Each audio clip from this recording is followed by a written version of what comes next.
Hola, ¿qué tal? ¿Cómo están todos ustedes? Mi nombre es Joel Noriega. Hoy les vamos a platicar de un tema muy interesante, un tema que está en boga, que es una preocupación a nivel mundial, y esto es el tema de la protección de datos. Y para eso invitamos a Max Segura Cantú, un especialista precisamente en tema de protección de datos. Mi estimado Max, ¿cómo estás? Bien. Me da gusto saludarte, licenciado Max Segura Cantú. Gracias por la Te doy la invitación. bienvenida. Gracias. Hoy vamos a hablar de un tema muy interesante, el tema de datos personales. Un mundo digitalizado, un mundo que, pues, donde quiera compartimos nuestros datos, Max. Es un tema efectivamente muy relevante ahorita. Es un tema no nuevo, técnicamente nuevo para el derecho mexicano. Sin embargo, proviene de una legislación que salió en 2010, que es una legislación que se llama la Ley de Protección de Datos Personales en posesión de los particulares, que nos obliga a partir del 2011 todas las personas físicas y personas morales que generen tratamiento de datos, es decir, que recaben, que lo utilicen, que almacenen o que lo utilicen para alguna finalidad determinada, Sí. tienen la obligación de cumplir con esta legislación. Y lo mismo sucede con los gobiernos, que existe otra legislación que se llama la Ley General de Protección de Datos Personales en posesión de los sujetos obligados. Es una ley relativamente nueva, es una ley poco estudiada como tal, pero como bien lo has comentado, derivado de la digitalización o de este mundo ya completamente digitalizado. Y quiero también hacer un comentario respecto al parteaguas, que la pandemia también lo que hizo es acelerar todavía un poco más la digitalización.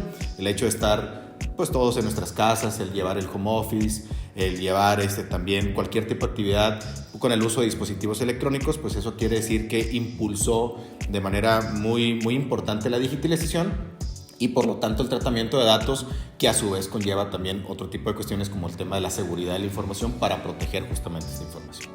En el 2010 se creó esta ley que precisamente protege los datos, como comentaste. Correcto. Tenemos que partir de algo muy, muy importante. La información ahora, hoy por hoy, es el activo más importante tanto de los gobiernos como de las empresas y de todo. Es decir, ninguna empresa, ningún gobierno que no procese, almacene, inclusive administre y utilice la información, pues no puede ni prevenir, no puede gestionar, no puede hacer situaciones que, derivado del análisis de la información, obtiene ciertos resultados. Por lo tanto, es que hoy tendremos que clasificar a la información como un activo intangible y, desde mi perspectiva, lo más importante para una empresa o para un gobierno, porque sin información pues no tenemos nada. ¿Qué sucede cuando perdemos la información? Es más, ¿qué sucede cuando perdemos nuestro celular, cuando se pierde la computadora? Carecemos de información y ya estamos hablando de un solo dispositivo. ¿Qué sucede ahora en aquellas empresas, corporaciones, gobiernos o inclusive en las pequeñas y medianas empresas que generan tratamiento de datos, como datos de sus clientes, de prospectos de clientes, datos de cuentas por cobrar, entre una serie de información digital desde donde proviene la información personal? Es que sin la información, si no la tenemos disponible, íntegra, no vamos a poder, llevar a cabo la operación de nuestra actividad comercial o desde nuestra actividad tal como tal, corporativa o gubernamental. Esas empresas que precisamente tienen la protección de datos, que tienen la posesión de los datos, ¿cómo es la protección que ellos deben de tener para que precisamente no se robe la información por los delincuentes? Se me ocurre ahorita un ejemplo muy sencillo, y conocí ese caso práctico, y es de aquí precisamente local. Claro. Una situación de un banco, no vamos a decir nombres. Sin nombres. Exactamente, no vamos a decir nombres, pero sucedió que se robaron bastante información, y es, pues, en este caso, lo que quisieron tener es información de cuentavientes. Correcto. ¿Cuál es precisamente tu recomendación para las empresas? Y no solo empresas, personas físicas, porque como bien lo comentaste, también personas físicas tienen en su poder información de diferentes personas y que tienen la obligación de tenerla bien resguardada. La legislación tiene el cumplimiento de 8 principios, que uno de ellos es el principio de información. De ahí proviene el dichoso aviso de privacidad. Okay. Pero el aviso de privacidad no significa el verdadero cumplimiento, sino significa justamente aquel documento que da a entender todo el tratamiento de la información que hay dentro de una organización. Malamente las personas piensan que al tener un aviso de privacidad, que se lo copian a un compadre, a la empresa de enfrente que se parece a la mía, creen y consideran que están en cumplimiento, y lo real es que es falso esa situación. ¿Por qué? Porque no hay un tratamiento interno, no existen el cumplimiento de los otros principios, y principios muy importantes. Uno de ellos es, por ejemplo, tener calidad de datos, tener proporcionalidad de datos, ¿Esto qué quiere decir? Que solamente captemos los datos que vayamos a necesitar, y la ley no lo obliga. Solamente podemos captar información que tenemos finalidades, es decir, un uso legítimo, un uso que vaya de acuerdo también con el objeto de negocio de la empresa o inclusive con el servicio que presta algún gobierno, de tal suerte que entonces justifiquemos el por qué requerimos un dato. Algo muy importante también es determinar que la información que está bajo nuestro control no es información de nosotros, es información de los titulares, es decir, información tuya, información mía, información de todas las personas que proviene de un derecho constitucional que se le llama un derecho personalísimo, es decir, que esa información es del titular, es de nosotros y se la compartimos a un gobierno, se la compartimos a una empresa para que puedan llevar a cabo determinadas finalidades con nuestra información. Algunos de los principios, y quiero referirme al principio de proporcionalidad, es que malamente las empresas y los gobiernos generan recabación innecesaria y peligrosa para llevar determinado servicio. Te voy a poner un ejemplo y un ejemplo que me sucedió el día de hoy. Hoy fui a un gimnasio que te comentaba hace unos momentos. Te metiste a hacer un poco de ejercicio. Un poquito, muy bien. Se me va a notar aquí en la cámara y todo. Pero el gimnasio, pues bueno, evidentemente tiene una serie, pues presta su servicio de gimnasio y entre otras circunstancias que hay ahí. Entonces, para ingresar te pide una serie de información médica, por ejemplo, información sensible. Y como sensible vamos a entender aquella información que va a conocer nuestra intimidad o que la vulneración de esa información conlleve un riesgo mucho más complicado. Es decir, no es lo mismo que se vulnere el nombre o inclusive el domicilio a que se vulnere, por ejemplo, tu estado de salud, tu cuenta bancaria, tu código de seguridad, entre una serie de datos que pueden enlistarse dentro de los datos personales, porque también nos faltó definir qué vamos a entender por un dato personal. Y por el dato personal vamos a entender aquella información que tenga la capacidad de hacernos identificables. Y solamente la información de las personas físicas es la que es susceptible a esta regulación. La información proveniente de las personas morales, de las empresas, no es información personal, solamente la información que se desprende de los documentos como un poder, una constitutiva, entre otra información, que esa sí es catalogada como información personal porque es de personas físicas como tal. Regresando al tema del gimnasio, es que ellos, por ejemplo, captan el dato biométrico, que eso es un dato sensible de la huella digital, para generar un acceso. Eso entra información médica para ver tu estado de salud, más tu fotografía, más tu nombre, más dirección, más cuando cumples años. Es decir, una serie de datos que se van acumulando en un expediente digital y que la vulneración de esa información conlleva un riesgo importante. ¿Y por qué hablo sobre la proporcionalidad? Porque muchas veces no es necesario, por ejemplo, desde mi perspectiva, tener una huella digital para tener un acceso dentro de un listado en donde es muy probable que las medidas de seguridad de este gimnasio pues sean bajas. Y cuando extraen la información por medio de un tercero, pues van a tener información como tu estado de salud, tu información biométrica como la huella digital, más el nombre, más el domicilio, más una serie... Todo, tu estado de cuenta, inclusive puedes domiciliar el pago también. Entonces vas incrementando el riesgo y te vuelves mucho más atractivo para un ciberdelincuente. Vulnerable y atractivo, porque entre más datos, acuérdate que estos datos tienen determinado valor en el mercado negro, en el mercado lícito y en el mercado negro tienen un determinado valor. Entre más datos, entre más sensibles, más caros. Por lo tanto, si captas información, digamos, sin tener determinado control o sin tener proporcionalidad de acuerdo al tipo de servicio, pues te vuelves mucho más atractivo. Justo cuando sucede un ciberataque, pues el atacante muchas veces ya tiene otra información, como las bases de datos que existen de los bancos. Hablando ahorita que estamos hablando del tema. Okay. Hablando del banco. Son muy atractivos para los delincuentes. Correcto. Ese tipo, en este caso, de empresas. Así es. Y la forma de obtenerlos, por lo que te estoy entendiendo, es de una manera hackeándolos, de un ciberataque. Puede ser, eso puede ser. O puede ser que se filtre la información de ahí mismo. O puede ser que un empleado meta un USB y se robe la base de datos. O que el Excel donde viene la base de datos lo almacene en su computadora. El día de mañana vaya a una tienda de autoservicio y se roben la computadora. Y no tiene una contraseña. Entonces, se puede, por eso hay tres tipos de medidas: medidas técnicas, medidas físicas y medidas administrativas. Esta es una medida administrativa, el tener mucho cuidado con la información dentro de la organización para que los propios colaboradores no estén extrayendo la información. Pues son también demasiado atractivas, tomando en cuenta, Joel, que estas entidades bancarias tienen la obligación de invertir grandes cantidades de dinero en materia de ciberseguridad, es decir, invierten en procesos, en tecnología, en capacitación de personas, entre otras cosas. Un fraccionamiento, ¿cuánto invierte?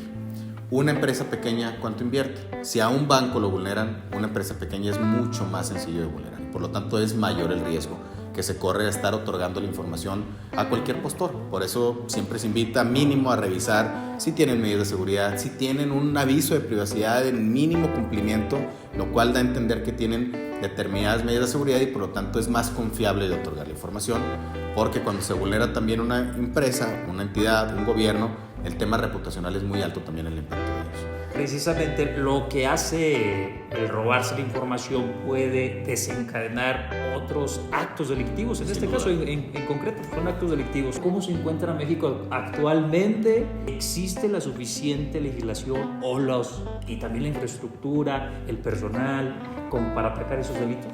Pues mira, es una pregunta muy interesante, porque México tiene una muy buena legislación. Tienes la legislación de protección de datos personales en posesión de los particulares, tiene su reglamento, tiene una serie de lineamientos, tiene un órgano garante que es el INAI, que dicho sea de paso es un órgano que quieren desaparecer desde la entidad federal, que eso es catastrófico porque pues, nos da transparencia y también nos da la protección de este derecho como tal.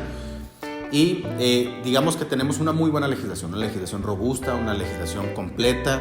Ahora viene hay una iniciativa de ley sobre la ley de ciberseguridad, lo cual vendrá a complementar que hay varias opiniones al respecto de la ley, determinadas facultades también a entidades de seguridad para poder acceder a mayor información, entre otras cuestiones. Sin embargo, yo consideraría que tenemos una buena legislación, pero lo que no tenemos es un buen cumplimiento. Es decir, falta mucha especialización, falta que el propio INAI, porque en la Ciudad de México, pues bueno, son robustos, son grandes, están muy especializados también, se vale decirlo, el personal del INAI es personal altamente preparado, especializado, con muy buenos conocimientos. Sin embargo, es que no les alcanzan los brazos para llegar a toda la República realmente a poder generar actos de verificación para determinar o no un cumplimiento, aunque también como titulares, es decir, como dueños de la información, tenemos a salvo de esos derechos para ir hacia el INAI y el INAI hará lo conducente ante alguna organización. Pero yo considero que estamos bien, somos parte de algunos tratados internacionales también para generar transferencias internacionales de datos, pero insisto, falta mucha preparación todavía, mucho conocimiento inclusive en propios colegas jurídicos como tal, y no se diga cuando ya se materializa un ciberataque, pues hablar todavía de ministerios públicos especializados, de jueces especializados, pues realmente hoy todavía carecemos justamente de esa especialización que nos llevará a tener una mejor ciberseguridad a nivel nacional o a nivel local. Desafortunadamente la impartición de justicia, se queda un poco corta. Sin duda. Inclusive te pudiera decir que muchas de las entidades de impartición de justicia estatales ni siquiera están en cumplimiento de la propia legislación nacional. Porque yo también conocí un caso en concreto que a una empresa, y no estoy hablando de una empresa grande, es una empresa local, literal le secuestraron la información, le hackearon su servidor y le metieron un virus y le dijeron, ¿sabes qué? Le llamaron las personas que le metieron el virus y le dijeron, entrégame tanto X cantidad de dinero, si no, no te libero el servidor. Así es. Pasa mucho, ¿no? Muchísimo. Por lo que estoy entendido, pasa mucho. Es un ataque conocido como ransomware. Es un ataque muy famoso que justamente hay determinados grupos especializados en generar este tipo de ataques y que volvemos a lo que conversamos al inicio, Joel, que es una vez que secuestran la información, pues imagínate, llegas a tu empresa, grande, chica, mediana, lo que sea, abres tu computadora y no puedes acceder a la información. Entonces no puedes operar tu negocio. Imagínate cuánto cuesta una empresa un día, 2 días, una semana, un mes fuera de circulación por no tener la información disponible, la información íntegra para poder generar operación. Y si a eso le sumas todavía que no puedes utilizar una computadora, que no puedes utilizar tu servidor, pues realmente la operación empieza a ser catastrófica y es muy probable inclusive que puedas incluso hasta quebrar por no liberar la información o por no tener un respaldo, que eso es justamente parte de las medidas que se tienen que llevar a cabo para que cuando suceda esto, porque también es importante comentarlo, no es que no te vaya a suceder, y hay muchos dichos al respecto, sino es qué tan preparado estás hoy para ser resiliente una vez que se materializó un ciberataque en tu empresa. Entonces, ahora todas las empresas tienen que entrarle al tema de ciberseguridad, al tema de la especialización, al tema de invertir, porque también se ve como un gasto. Cuando tú vas, yo que me dedico a este negocio, pues son servicios no baratos. Entonces tú vas con una empresa mediana, una empresa semigrande, que son inclusive parte de la cadena de suministro de las grandes empresas, y ellos prefieren generar inversión en su cadena de distribución, en comprar más material, más insumos, y se dejan el mejor postor. El día que llega a suceder esa situación, pues tienen riesgos muy importantes respecto a su operación y sobre todo también en otro tipo de obligaciones como contractuales de confidencialidad, porque también tienes información de tu cliente o de tus clientes, más las de tus operadores, de tus colaboradores, de todo, digamos, los flujos de información que llegan a la empresa y se convierte en algo pues, realmente triste, inclusive que puede llevar a cerrar tu negocio. IBM tiene un dato que una empresa mediana, semigrande, una vez que se materialice un tipo de este ataque, tiene un valor aproximado de $4 millones, que se subdivide en operación, se subdivide en falta de cumplimiento también, en las multas que pondrá inclusive el órgano garante, las multas también de los contratos que tienes firmados con terceros y algo muy importante sobre la reputación. Imagínate un comercio electrónico que te tenga que avisar a ti, que cambies tu contraseña, que te tomes medidas respecto a tu tarjeta bancaria porque ya lo tiene un ciberdelincuente. Lo más seguro es que el día de mañana no vas a volver a comprar en ese comercio, entonces reputacionalmente es alto. La recomendación en conclusión yo creo que sería que no lo vean como un gasto. Hay que invertirlo. Hay que invertir precisamente. Hay que involucrar a dirección también, eso es sumamente importante. Su personal, capacitarlo. De hecho hay empresas que ni siquiera tienen ese personal especializado, ni siquiera contratan precisamente un tema de, no sé cómo llamarlo, si quieres una póliza de seguro o alguna prevención para precisamente un ciberataque o en materia ya sea preventiva o correctiva, porque bien lo dices, siempre pensamos que no nos va a pasar, pero en cualquier momento nos sucede. Es que es un mundo globalizado, licenciado Max. Es un mundo donde, como bien pusiste el ejemplo, fuiste al gimnasio, te pidieron tus datos, te pidieron tus biométricos, pero uno va al banco, va a cualquier parte, abres una aplicación y te piden lo mismo, te piden, y donde quiera en cualquier... Vas a un restaurante y te piden tu nombre y tu correo. Es correcto. Y si quieres reservar, ahora genérate un usuario. Entonces vas escalando y te preguntaría, ¿hay medidas de seguridad tan básicas, por ejemplo? Y yo te preguntaría a ti, te preguntaría a tu auditorio, ¿cuándo fue la última vez que cambiaste tus contraseñas, por ejemplo? Híjole, pues honestamente sí hace mucho.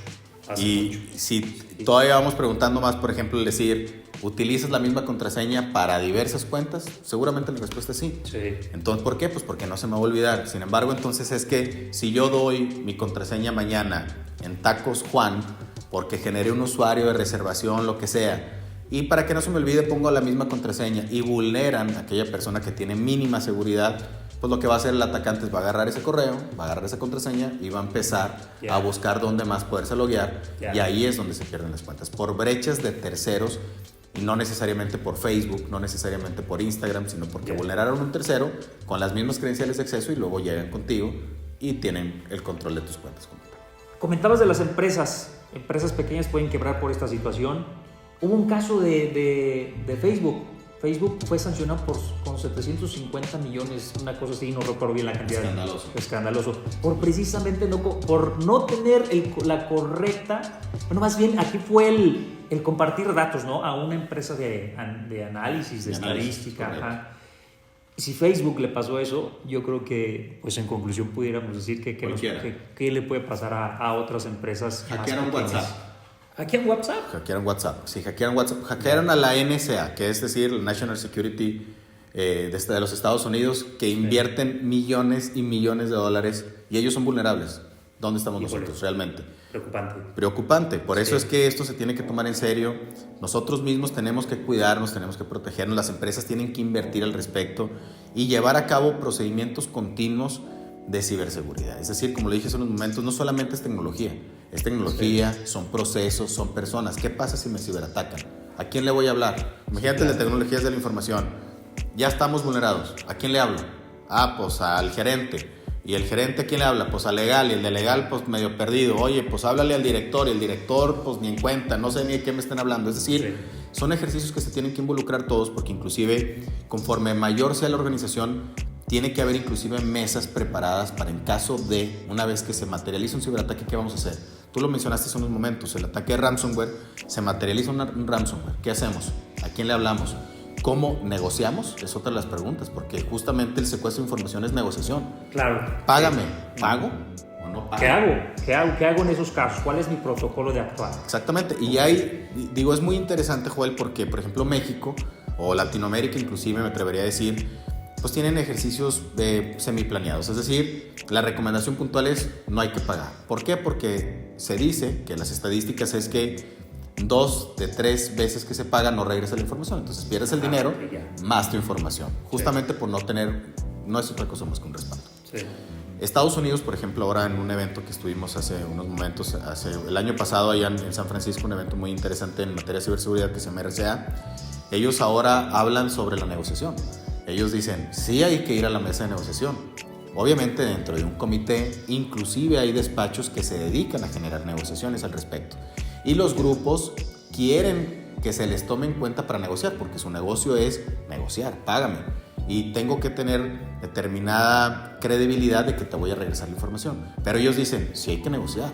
¿Por qué? Dame una muestra de vida, como si fuera un secuestro lamentable en el estado físico. Claro. Es decir, dame una muestra de vida. Sí. Entonces, a ver, ahí te van 2 archivos. Entonces, eso te permite ir con tu equipo. Oye, si están los archivos, ver qué información se comprometió, ver qué tipo de datos, si son datos personales o solamente datos digitales. Es decir, vas ganando tiempo para ver inclusive si tu propio equipo puede restablecer la continuidad del negocio por medio de unas llaves que existen dentro de, a lo mejor de algunos grupos o de determinado tipo de encriptación. Es decir, a ellos dicen negociemos, Latinoamérica dice no hay que negociar. Es decir, esto va cambiando, esto va creciendo y digo, sin hacer apología del delito, el cibercrimen realmente es lo más redituable, a diferencia inclusive de la propia droga, tráfico de personas, armas. El cibercrimen es todavía mucho más redituable. O sea, está por encima de esos delitos, Es más redituable porque aparte también pudiéramos mencionar cuántos hackers o ciberdelincuentes existen en la cárcel. Son pocos, yo creo que. Muy pocos. No sé, no tengo el número, pero yo definitivamente no. Muy pocos. Realmente hay algunos ejemplos. Hay un ejemplo muy conocido aquí en la ciudad de León, que es uno de esos ejemplos, porque pegaron a entidades financieras que obviamente tienen muchísimo dinero para generar investigaciones, pero en el otro mercado, en las empresas medianas, pues la gente literalmente está al mejor postor sin duda. Qué preocupante, licenciado Max. Y pues ya para casi terminar esta entrevista, Max, quisiera que tú le dijeras a la gente, le hicieras las recomendaciones a las personas físicas para que no sean víctimas precisamente de que les roben sus datos personales, que no va a ser una garantía, pero ¿cuáles son tus recomendaciones para que en medida de lo posible precisamente no caigan en esa situación? Recomendaciones muy básicas, Joel, que realmente son lo que puede prevenir, digamos, en materia de personas físicas, de usuarios regulares, o inclusive de empresas también. Pues la primera es el sentido común. Vámonos por personas físicas primero. Vámonos por personas físicas. Primero personas físicas. Joel, el sentido común. Sí, a ver. Cuando llegan clientes con nosotros, llegan clientes donde dicen, me marcaron y me dijeron que descargara la aplicación y que me dieran el token. Desde ahí, pues hay que sospechar de todo. Alerta total. No es posible. Otra cosa es, no den los datos a quien sea, porque la gente, y todo el mundo dice, ay, ¿qué tiene? Pues ni que yo fuera una persona muy importante.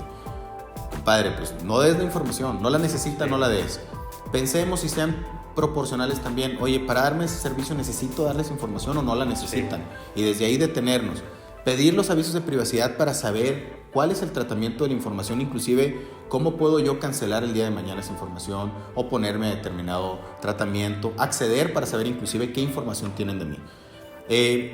Cambios de contraseñas, actualizaciones de las computadoras, de los celulares, porque también, si no me dejarás mentir, de repente llegan actualizaciones y uno las va dejando ahí. Actualiza tu computadora, que ahí. Lo que sucede con las actualizaciones es que regularmente vienen parches de seguridad, es decir, detectan que hay determinada vulnerabilidad, generan una actualización donde parchan esa vulnerabilidad y por lo tanto los sistemas actualizados es de suma importancia, inclusive en cuestiones macro, la Sedena, estoy seguro que sabes de ese ciberataque, de Guacamaya Leaks, pues viene derivado de una falta de actualización de unos servidores. No puede ser. O sea, cuestiones tan simples. Entonces, sentido común, no existen las cosas maravillosas en internet, también eso es muy importante. Si te van a comparte esta publicación de esta camioneta y te vamos a regalar una camioneta de 4 millones, es mentira.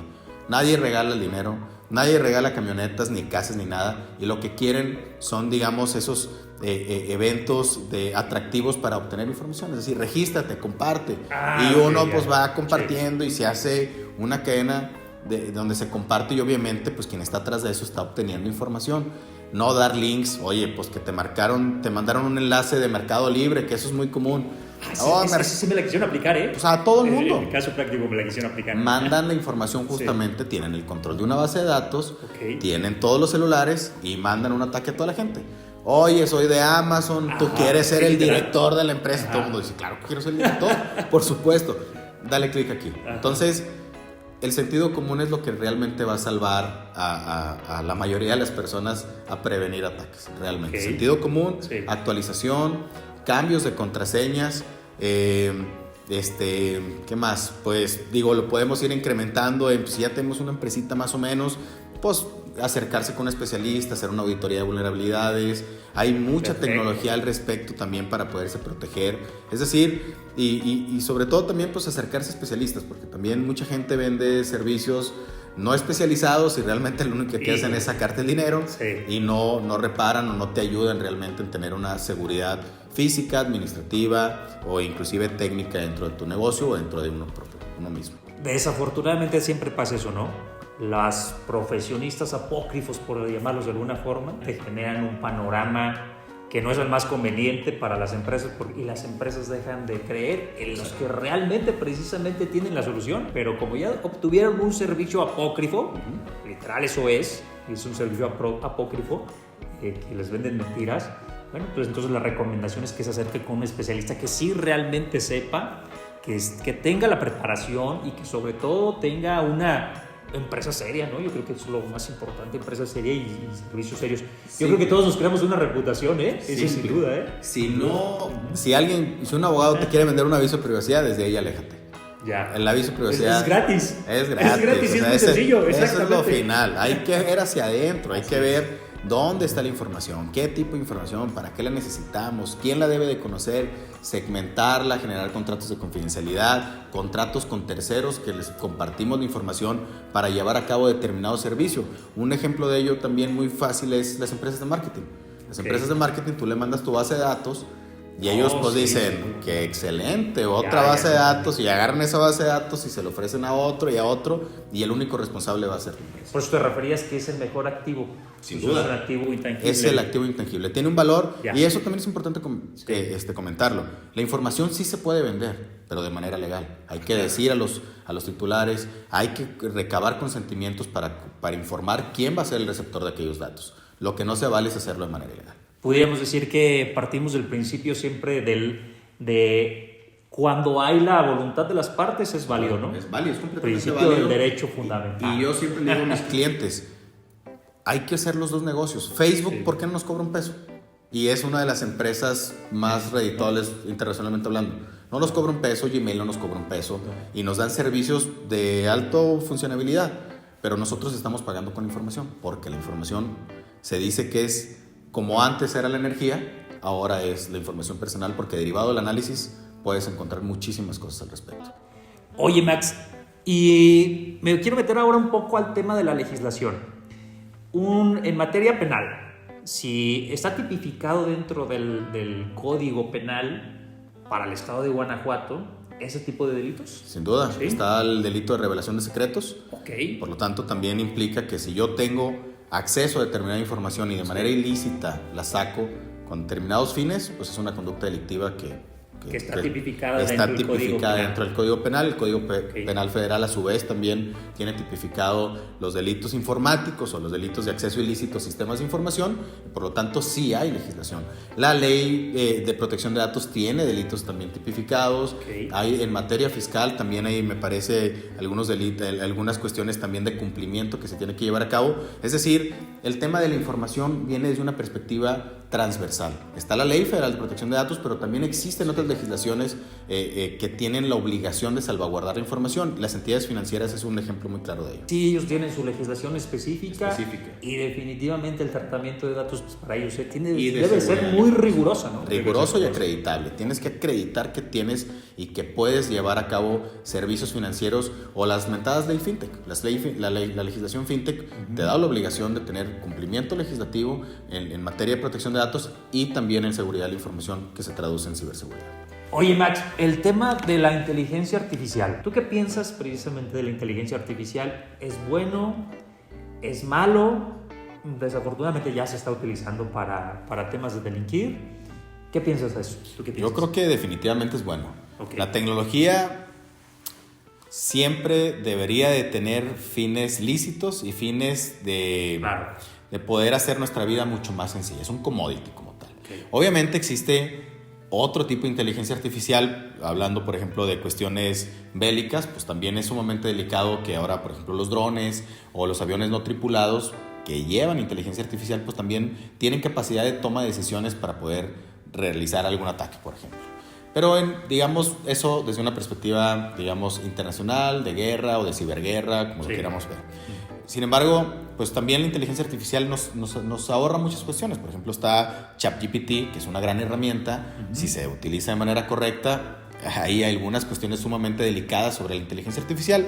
En esta conferencia o en este evento que te comentaba, en la versión número 1 de ChatGPT, tú podías preguntarle inclusive que te generara un ransomware. Ayúdame a generar un exploit para generar un ransomware o un ciberataque. ¿Cómo le hago? Y te contestaba la inteligencia artificial. ¿Por qué? Pues porque no estaba todavía ajustada, si lo queremos ver de esa forma. Después, obviamente, si ahorita le preguntas, pues te dice que no puede dar ese tipo de respuestas. Sin embargo, es que se pueden de ahí todavía salir otra serie de delitos. Por ejemplo, ahí pusieron un caso particular en donde le preguntaban a la inteligencia artificial cómo conquistar a un niño de 9 años.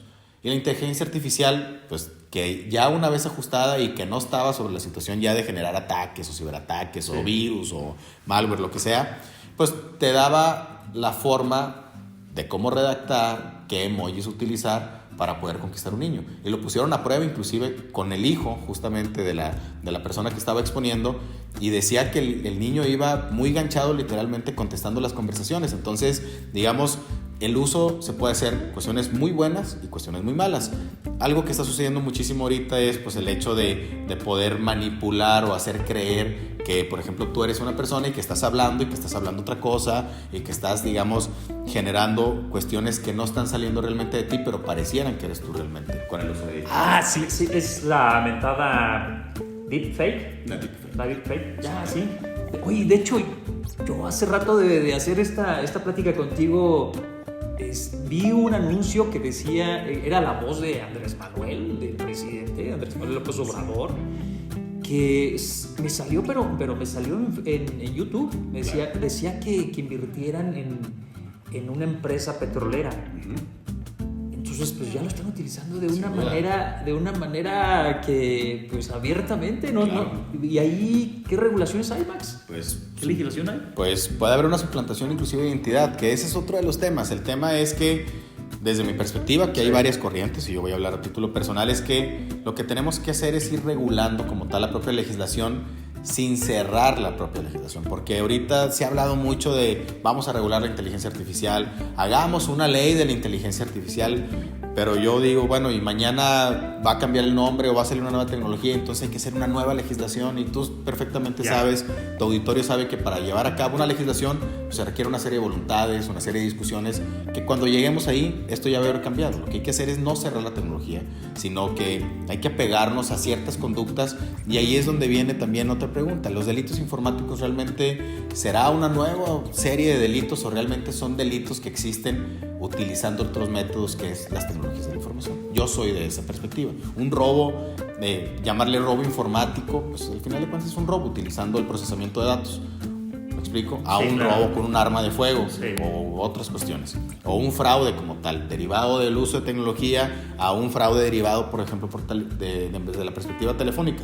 Es decir, son los mismos delitos bajo otro concepto, otra utilización, y lo que deberíamos de hacer es irnos apegando a eso y no ser tan innovadores y estar haciendo legislación tras legislación, porque realmente, y tú lo sabes perfectamente, es que los abogados vamos tarde al tema de tecnología. La tecnología cambia, a lo mejor en 5 años la inteligencia artificial ya va a ser obsoleto. Sí. Entonces, no hay que ser tan innovadores en materia legislativa, sino que hay que irnos apegando pues a la corriente tecnológica. Coincido con lo que mencionas. El legislador siempre le pone a título de la ley, ley que regula la inteligencia artificial, un ejemplo. Claro. De hecho, ya sucedió en Europa, ya salió una legislación que tipifica precisamente los delitos en materia de inteligencia artificial. Pero como bien lo dijiste, lo ha cerrado, lo ha encuadrado solo a la inteligencia artificial. Coincido, creo que tienes razón, definitivamente apoyo esa idea. El legislador debe tipificar la conducta, y si es una conducta delictiva, pues encuadrarla, ya sea en materia penal. Yo creo que es lo más apropiado, sería penal, pero no precisamente cerrarse a una legislación, porque eso, bueno, no lo voy a decir, pero desafortunadamente sucede, pues se prestaría para precisamente los delincuentes no los pudieran encuadrar en el delito. Correcto. De hecho. Hay mucho trabajo que hacer. México tiene mucho trabajo que hacer. Inclusive hay un convenio que es el convenio de Budapest, en donde México, si bien es cierto, es que es parte, no lo ha ratificado. Y el convenio de Budapest, porque también es importante comentar, los delitos informáticos, la ventaja para el delincuente que tienen es que puede estar el delincuente en Ucrania utilizando servidores de Venezuela haciendo conductas delictivas en México. Claro. Entonces, si no hay participación internacional, si no hay realmente especialización inclusive, y vuelvo otra vez al primer comentario, a la participación internacional, realmente esto es sumamente complicado. Ok. Bueno, pues esto ha sido el tema precisamente de datos personales. Creo que fue bastante productivo, bastante interesante. Sin duda, los comentarios que nos dejen las personas que nos ven, nuestro auditorio, pues será la respuesta que nos den. Max, ¿algo que quieras agregar, mi estimado Max? Pues volver a lo mismo, sentido común, sí. Cuidarse, y pues no creer en todo lo que sale en internet. Hay que ser bastante críticos y sobre todo, otra vez voy a agregar lo mismo, hay que usar mucho el sentido común para realmente prevenir, no ser víctimas de un ciberdelincuente. Y por las empresas que inviertan, ¿no? Yo creo que la empresa le meta, inclusive como último comercial, es que las empresas se van a tener que ir acondicionando, porque si uno como empresario quiere darle servicio a una empresa grande, ser parte de cadena de suministro, ahora que está muy de moda el nearshoring, sí, pues una empresa pequeña, una empresa mediana que no esté en cumplimiento, jamás le va a poder dar un servicio a una empresa grande, porque la empresa grande te manda un listado o te mandan a sus consultores para revisar que eres parte del cumplimiento y que tú tienes la capacidad de recibir información de ellos para poder prestarles el servicio. Bueno, pues entonces ya lo saben. Si necesitan ese servicio, dejen precisamente sus datos, su teléfono de contacto, para que precisamente el especialista, el licenciado Maximiliano Segura Cantunos, se contacte con ustedes para precisamente darles una asesoría, ya sea en tema correctivo, preventivo o lo que vayan a necesitar de acuerdo a su empresa. Nos despedimos con este video. Para la siguiente, pues estaremos hablando de otro tema que también es sumamente importante. Sin antes agradecerle a Max. Max, te agradezco muchísimo que hayas estado con nosotros. Gracias, agradezco mucho el espacio. Que nos hayas dado la oportunidad de tu conocimiento para explicárselo al auditorio. Y pues ojalá esto haya sido de su incumbencia. Nos vemos, hasta la próxima. Hasta luego.